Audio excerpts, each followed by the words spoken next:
জি, আর মাত্র কয়েকদিন পরে বাংলাদেশে অনুষ্ঠিত হচ্ছে ত্রয়োদশ জাতীয় সংসদ নির্বাচন এবং গণভোট। সেই নির্বাচনকে সামনে রেখে ইতিমধ্যেই আমরা দেখেছি গাজীপুরের যে একটি শিল্পোদ্যোষিত এলাকা, এখানে সকল কারখানা এবং সরকারি বেসরকারি যে সকল প্রতিষ্ঠান রয়েছে সেগুলো কিন্তু সরকারি প্রজ্ঞাপনে 4 দিনের ছুটি ঘোষণা করা হয়েছে।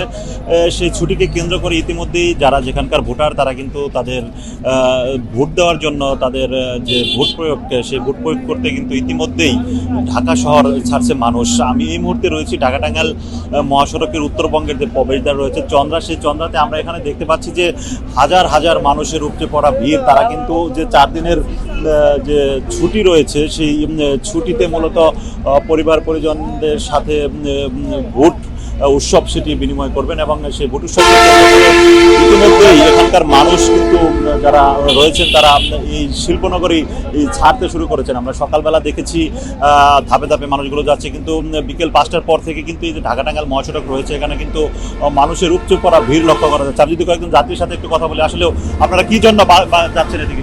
আমরা বিষয়টা ভোট দেওয়ার জন্য বাড়িতে যাচ্ছি, কিন্তু গাড়ি ভাড়া বেশি, গাড়ি নাই। উনি বলছিলেন না, আসলে মূলত এখানে গণপরিবহনের সংকট আমরা দেখতে পাচ্ছি। গণপরিবহনের চাইতে কিন্তু মানুষের সংখ্যা বেশি। আমরা আরেকজন যাত্রীর সাথে যদি একটু কথা বলি, আসলে কি জন্য যাচ্ছেন বাড়িতে? ভাই আমরা ভোট দেওয়ার জন্য যাইতেছি বাড়িতে। ভোট দেওয়ার জন্য? জি। এবার ভোট কিরকম হবে? ভালো হবে ইনশাল্লাহ, ভালো হওয়ার প্রোগ্রাম ছিল এবং আল্লাহ হবে ভালো। আপনি কি জন্য যাচ্ছেন? আমি বেড়াইতে যাইতেছি, আমার ভোটার নেই। ভোট দিবেন না আপনি? ভোট দেওয়ার জন্য যাবো আর কি। জি, শুনছিলেন আসলেও যে ভোট উৎসবকে কেন্দ্র করে ইতিমধ্যেই সরকার ঘোষিত যে 4 দিন ছুটি দেওয়া হয়েছে, সেই ছুটিতে কিন্তু মানুষ তাদের বাড়িতে ফিরছে। আমার আইন শৃঙ্খলা বাহিনীর সাথে কথা হয়েছে, তারা জানিয়েছেন যে এই যে ভোটের যে যাত্রা, এই যাত্রা এই ঢাকা টাঙ্গাইল মহাসড়ককে নির্বিঘ্ন রাখতে ইতিমধ্যেই উপজেলা প্রশাসন থেকে নির্দেশ দেওয়া হয়েছে।